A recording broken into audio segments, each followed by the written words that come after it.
ববি হাজ্জাজকে আমরা কখনো এমপি হিসাবে মানি নাই। পুরা 13 আসন আপনি অলিতে গলিতে বৃদ্ধা যুবক সমস্ত শ্রমিক কৃষক সবাইকে জিজ্ঞাসা করেন, এক বাক্যে ববি হাজ্জাজকে বয়কট করছেন।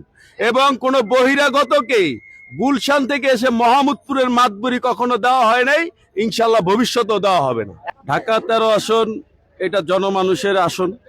এখানে এই আসনে অনেক প্রতিশ্রুতি অনেক ছিল, আমাদেরও অনেক আশা আকাঙ্ক্ষা অনেক ছিল, কিন্তু যেটা বাতিল গোষ্ঠী যারা যেটা করছেন এটা আসলে ওরা বুঝাই দিছে যে এই ঢাকা 13-র মধ্যে যে মামুনুল হক সাহেব যদি এমপি হয়ে আসে তো এই অল্প কিছু বাতিল গোষ্ঠী এরা গুটায়া যাবে, এরা চাঁদাবাজি করতে পারবে না, এরা টেন্ডারবাজি করতে পারবে না, এরা কিশোর গ্যাং পালতে পারবে না, এরা মাদক ব্যবসায় করতে পারবে না, এবং বিভিন্ন যে অপকর্ম আছে এদিকের থেকে বিরত হতে হবে। এর জন্য একটা অপমহল, একটা বিদ্রোহী অপমহল এই কাজটাই ঘটাইছে। এর জন্য তখন আপনারা কোথায় ছিলেন? আমরা তখন কেন্দ্রেই ছিলাম। কেন্দ্রে থাকলে প্রতিবাদ করলেন না কেন? প্রতিবাদ তো এটা তো আমাদের প্রত্যেকটা কেন্দ্রে 34 নং ওয়ার্ডের 10টা কেন্দ্রে মামুনুল হক সাহেব বিজয় লাভ করছেন, কিন্তু রাতের আধারে 3 থেকে কিভাবে কেটে 8 হয়ে যায় সেটা তো তারা দেখাইছেন।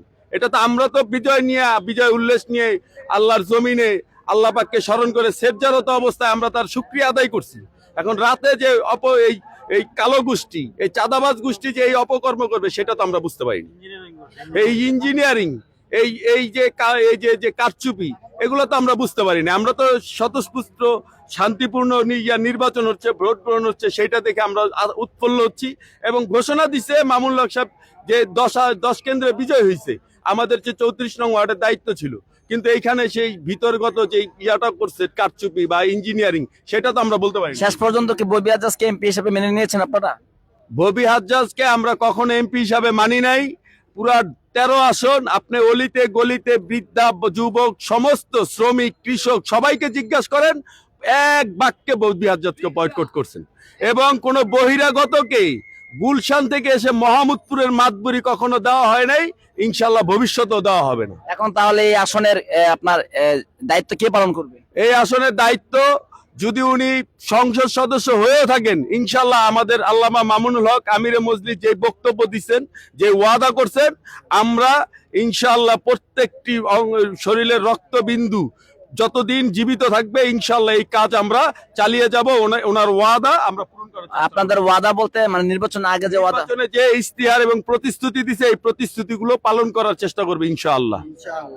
সর্বশেষ আপনাদের পদক্ষেপ কি থাকবে ঢাকা 13 আসনকে নিয়ে? বা আমাদের পদক্ষেপ থাকবে এটাই, আমরা মানুষের মধ্যে ছড়ায় যাব, আমাদের ভালোবাসা, আমাদের ইমানি দায়িত্ব আমরা মানুষের মধ্যে বিলিয়ে দিব, ইমানের দায়িত্ব দাওয়াত দিব, এবং ছোট ছোট কিশোর গ্যাংগুলো যে বিপথে চলে গেছে তাদেরকে ভালোবাসা, তবলিকি মেহনতের দ্বারা বা অন্য মেহনতের দ্বারা তাদেরকে বুকে টেনে নিব, তারা যেন এই পথ থেকে ফিরে আসে, এই দোয়া আল্লাহর কাছে করবো। আমাদের চুরি ছিনতাই মাদক এই 13 আসন থেকে বিতাড়িত করবে ইনশাল্লাহ। আমরা সকলে মামুনুল হক সাহেবের হাতকে শক্তিশালী করে ওনার হুজুরের হিম্মত এবং আমাদের প্রচেষ্টা দ্বারা এই 13 আসনকে আমরা ইনশাল্লাহ এই ঝামেলা মুক্ত, এই দুর্গন্ধ মুক্ত, আবর্জনা মুক্ত এই ইনশাল্লাহ দেশ উপহার দিব এই সারা বাংলাদেশে।